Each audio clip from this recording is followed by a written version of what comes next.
Hey guys, so today's video is all about accepting help, which I'm not great at. I mean, I'm better than I was, but I could still work on it. I mean, I'm not terrible, but you know, life's about progress and all that jazz, right? So, accepting help. It's always been a bit of a problem for me. I'm stubborn by nature. I don't like accepting the fact that I can't do everything for myself. I always believe, and I still do, that I'm a strong, independent black woman who doesn't need any man or anyone to complete or help her with anything in life. Which sometimes means to make my life more difficult than it should be. Kind of like when I was in secondary school, borderline college, and my parents were telling me that I should get like carers to help me go out and see my friends and stuff, so they don't have to take me and I can take the bus and stuff. And it was actually a really good idea, but all that I heard was, Mary, you need a carer to help you get on the buses because you can't do it by yourself because you're gonna get blah blah blah blah and this could happen to you, you could get kidnapped, you could get blah. I was like, I translated it as, you don't trust me to do it by myself? What do you take me for? I am 15 years old! I admit it was a slight exaggeration. And it kind of meant that I would rather stay at home and not go out than admit that I needed help to go out. So many of my friends are wondering why you didn't really see me that much in secondary school. Well, there you go. There's your answer. And it is really silly, but it's because I interpreted help as a negative rather than a positive. I saw it as a constant reminder of what I couldn't do, and it was meant to be some sign of my limitations and just how different I was from anyone else. And if it was like 100 years ago, that would make sense, because care back then, or help, was more in the medical sense. It was more like keeping you alive rather than actually integrating you into the community and giving you a shot at doing whatever it is you want to do with your life.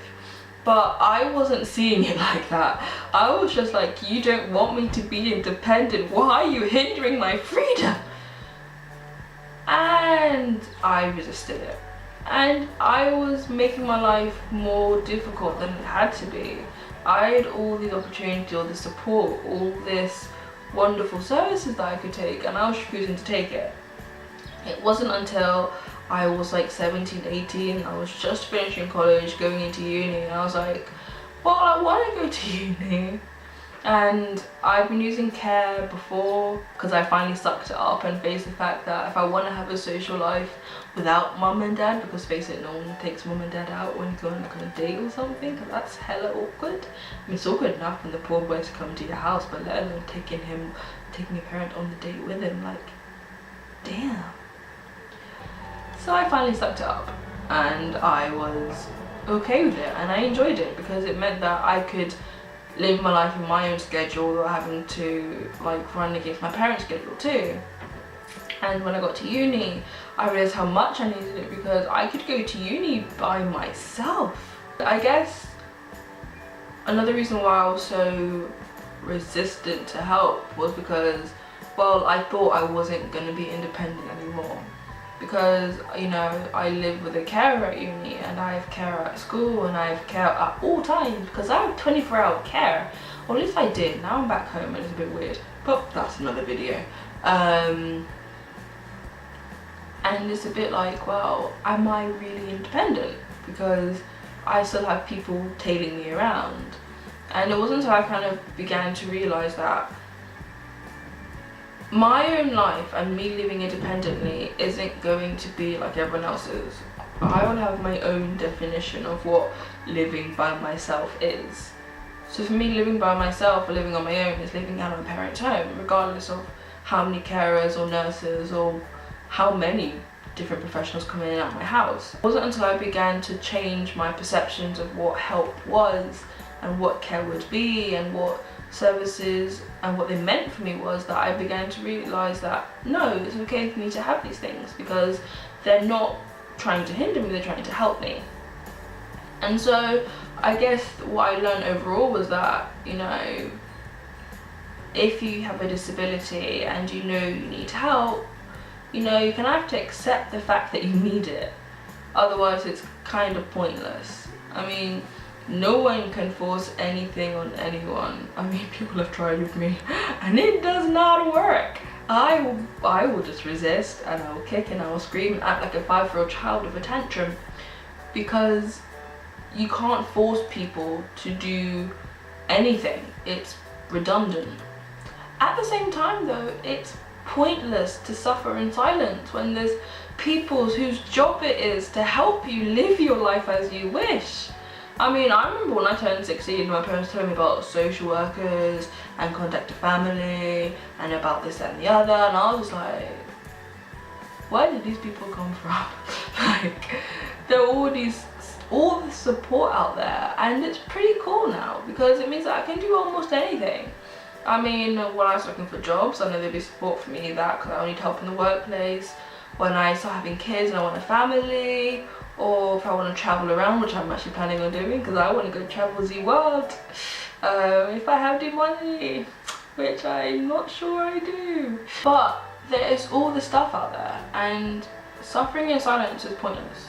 If you need the help, ask for it, because otherwise you're never going to get it. And then all these wonderful things that you want to do for your life, you know, you're just making more barriers you need to overcome. As I mentioned, there are 2 sources that I always go to when I'm unsure about my next step in terms of how I'm going to have the support for it, and that's contact a family. They're really good. Like, my dad's on a name-to-name basis with one of the guys there. Like, he's always going there, talking about like what support there is, about funding for this and the other, any changes to benefits, any changes to the system that we need to know about. And also my social worker. I'm like, oh my god guys, get a social worker. They're amazing. You literally just call them up and be like, I want to travel for 6 months, how do I fund it? How do I do it? What do I need?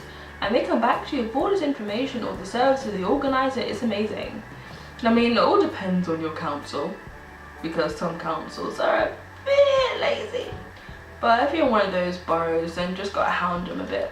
But getting a social worker is scarily useful. I mean, it's their job to help you, and it's not just about, you know, kids with troubled homes and stuff. Social workers are meant to help you socially.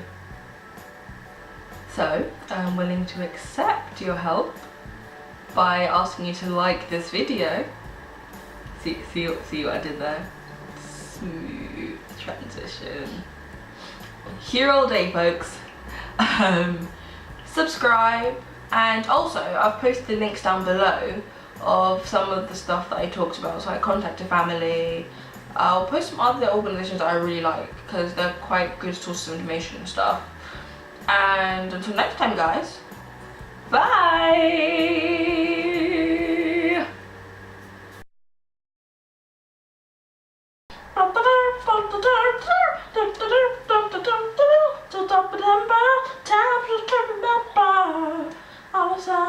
Time to